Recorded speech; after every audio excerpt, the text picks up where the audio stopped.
Liz Miller of Liz Miller Productions. I am a hair sculptor. And you may be wondering, what is a hair sculptor? I myself had to define that as I was exploring hair and understanding hair. I actually pulled towards hair through my grad degree where I was at a PWI, and I didn't feel super comfortable with my Black heritage. I didn't feel comfortable in that space, and I needed something to ground me. I'm a very spiritual person, and I found that what do I have a lot of that I can work with, because kind of broke because of grad school, and I had a lot of hair.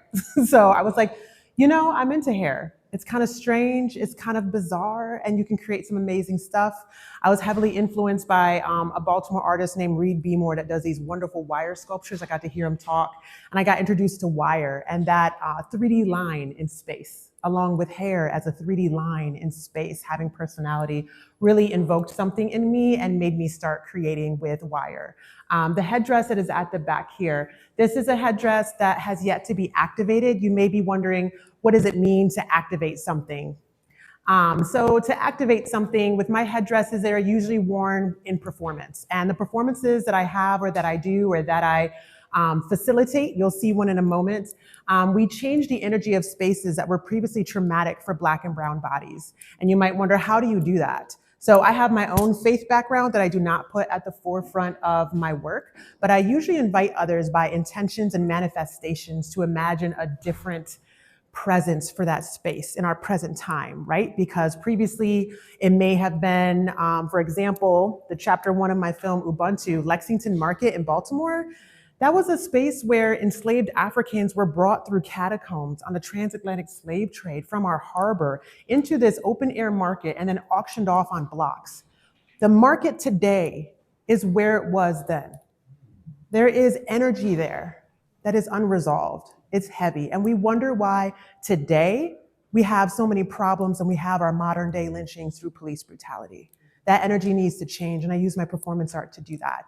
We also use colored smoke bombs in order to give presence to the spiritual things that are happening. Not everybody is attuned to those kind of changes. Not everybody can feel it. We have different levels of sensitivity, but that way we give you kind of this feel of when it takes place and when we feel that. A lot of people on my team will see like the clouds pull back from the sun pour down at a particular moment, and they'll be like, this is it. We can feel the change happening. So this headdress right here has not been activated. I wore it once with a photo shoot for GoDaddy, the website platform, when they photographed me for their webpage. If you're interested in seeing those photos, they are on my homepage at lizmillerproductions.com. And I have postcards either here, but also offered at the counter that you can scan the QR and you can see the link tree, join my mailing list, that sort of thing. The combs right here, these combs are super tall. I am 6'2", and they are taller than me. So they are close to 7 feet. On purpose, they are unapologetic. They take up space and they speak about Blackness, and they're not gonna apologize about taking up space. They're also slightly uncoiffed. When I work with hair, I don't mind it being messy. Hair is allowed to be what it is. It's sculptural. And I think trying to control it and slick it back and all of that is a conversation that actually exists within Black culture about how do you participate and engage with your own hair, right? Are you trying to make it do something that it may not naturally want to do for an effect, for style, for whatever? Or are you kind of in a battle about what society is telling you about your natural hair texture? And I think most women and even men can even attest to that, about some of it is subconscious and some of it is this conscious battling with how we look or how we present and what society tells us about who we are in public space and what we're allowed to be. And internally, what do we allow ourselves to be? So these combs pack a punch. There's a lot in here. You can see the tines. I did not braid all these braids. Please do not ask me that. I'm not trying to work that hard. So these are crochet braids, but I love them because they're ombre. And so there's different lengths that wrap and twist and travel. You can see the hair buns are mounted on the wall in order to give life and breath to the braids as they become an installation and they take up even more space and they expand, which I really, really enjoy.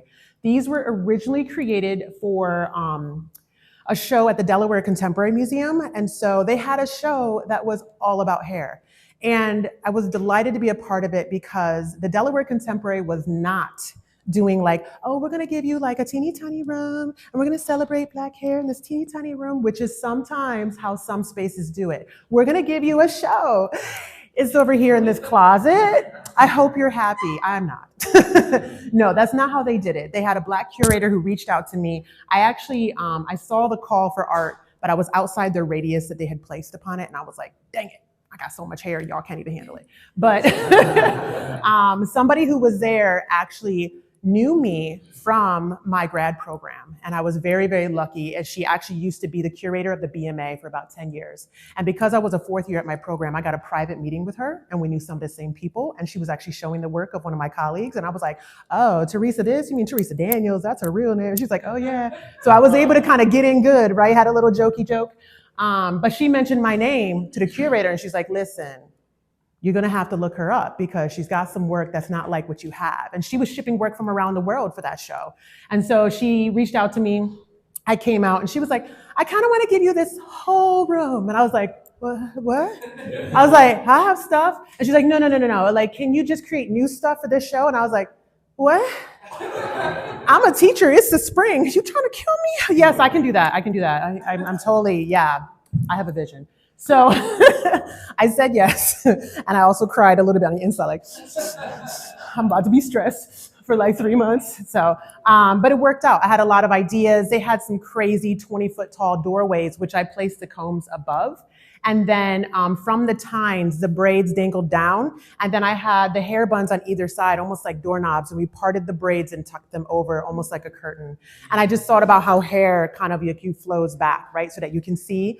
So it really excited me to put those combs. And they were kind of comical, right? You looked around the room, you saw these curls, and you looked up and you're like, is that a comb? Like, it was just exciting to see that. Right here, we have a piece. This is a piece that I call Karma. A friend of mine, Karma, she's a trans individual, met her at one of my shows, and she looked at one of the pieces and she was like, oh my gosh, freaking out, because the show was predominantly Caucasian artists, and then my random hair headdresses are throughout the room, and people are like, what is that? You know, and she saw it and she felt like it was something for her in that room. You know, she came in and she knew exactly what it was. And that was exactly what I wanted for people to feel when they come in that gallery and they're like, is this for people like me? And they see that piece and they're like, this is for people like me. I recognize this. And because a lot of people ask me, what is this? And I'm like, it's hair. You know, it's hair, it's plastic thread.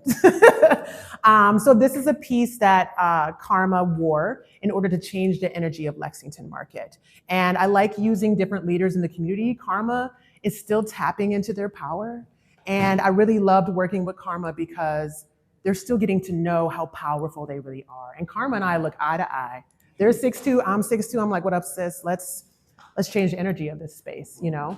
And it's actually really pivotal because right now, Lexington Market, the second location next door to the old Lexington Market, is opening up. And they actually, on purpose, sealed the catacombs because they're unstable. But I really wanted access to them to at least film them, you know, even by drone or something like that, because that's a part of our history. And I feel like we don't see it, if we don't call it out, if we don't know it, we're kind of doomed to repeat that sort of stuff. And so this piece is really pivotal to me because it was the first chapter of my first film. I have about 4 or 5 films. I've changed the energy of the space where Henrietta Lacks walked into that clinic in Baltimore for the very first time.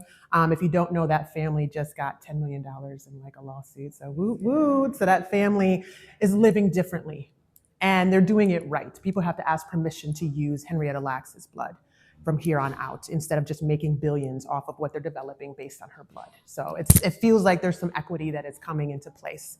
And then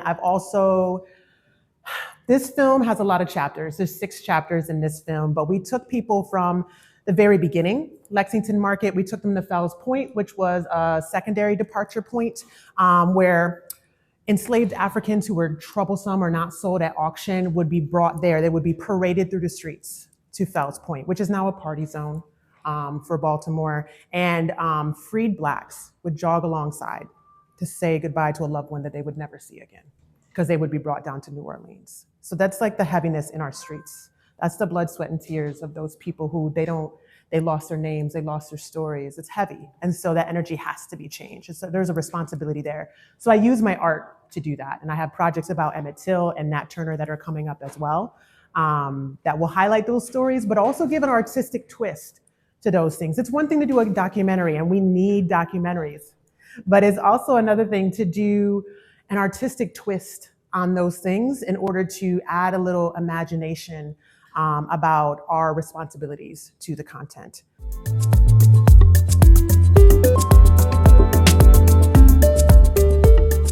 The headdress, I work with what I have, and I think about the site. Sometimes a color becomes relevant.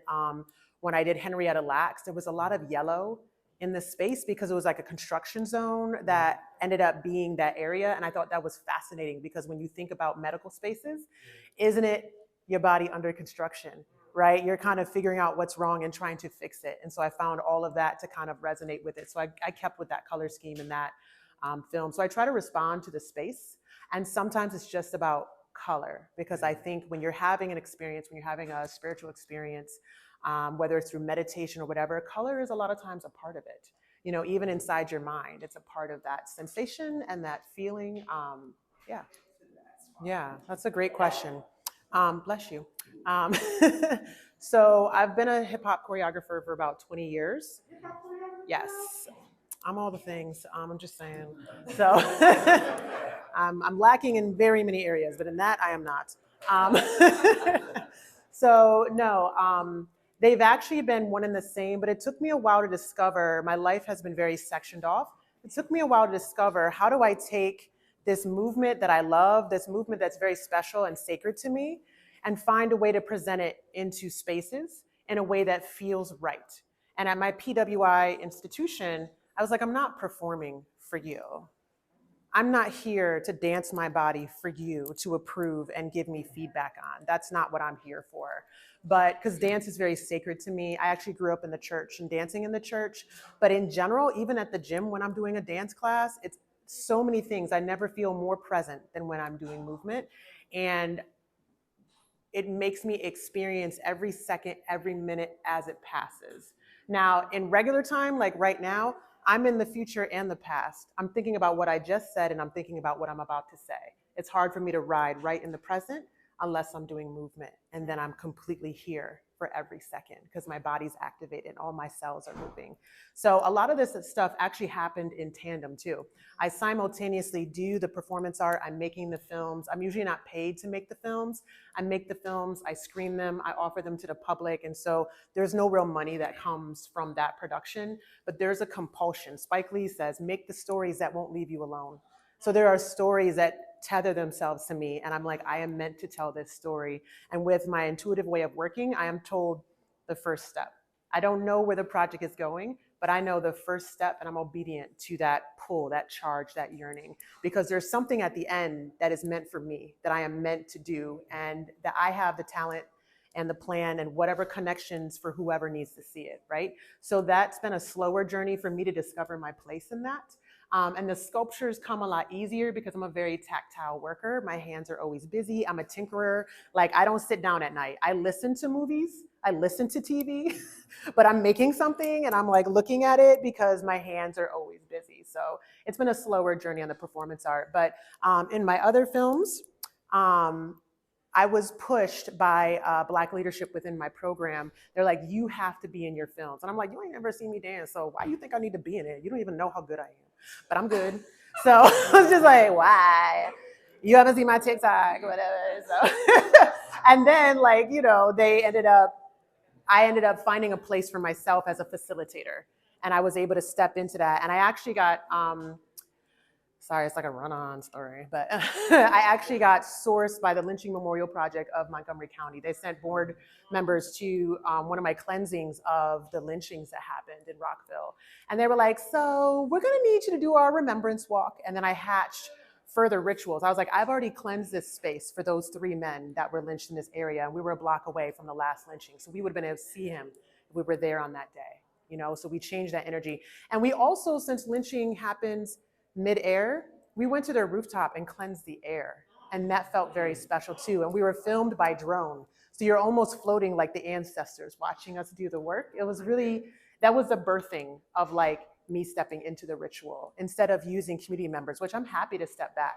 I don't need to be at the forefront. I'm retired, but retired from performing. But I stepped back into my films because people are like, there's something in you that is facilitated because of your presence, because of who you are, there's a calling upon you for this type of work. And I have like a degree in Bible and that kind of stuff, which matters and doesn't matter. But I feel very grounded in the work. So it took a while for me to get there because I wanted to be in the right headspace and to do it in the right way. And once I found that, I was like, yeah, that feels real good. I'm about to do this, you know, and then I could step into it. And even right now, I have conversations with a fashion designer to design a garment that is made out of bamboo because it has healing properties.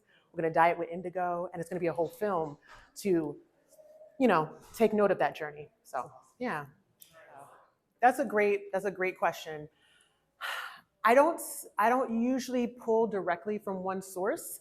I flood myself with lots of information. There was a woman here earlier that was like, do you know Sonia Clark? I was like, hell yeah, I know Sonia Clark. She's amazing, you know? And I actually got to be in a gallery in Baltimore where Sonia Clark was having her hair braided in the gallery while giving an artist talk, sitting across from the great-granddaughter of Madam C.J. Walker in conversation. I was like, I sat at her feet. I was like, this is delicious. Where's the popcorn? It was amazing, and it charged me up. So I don't usually have like direct things, like I looked at this and then I made this. I usually sit with a concept, and then when my hands are ready, I start making, and I don't really question the process. It's very intuitive. When I was thinking about the Delaware Contemporary, I was like, they got some big old doorways. I was like, some braids hanging over those doorways, like hanging over a face, as if our face is our portal to the world, right? Of who we are. It's how we present, you know? So some of it just kind of comes to me, and later, more of the meaning comes out of the work. So I wish there was more of a direct line. So are you thinking about those accessories? Always. Yeah. Always. And my grandmother was a teacher. My father is a professional artist. And so I always have that energy with me. And like, it was funny because leading up to this show, I woke up between the hours of 3 and 5 every morning for 2 weeks. And they say that the veil between our world and the spiritual world is very thin at those hours. And so if you're waking up, you're receiving, there's something happening. And I would just sit and I would lie there and I would let my mind wander and just be open to communing with. This piece here is just, I mean, it's incredible. I'm a fan. I'm waiting for a special time to invoke it. It's gonna be good. Yeah.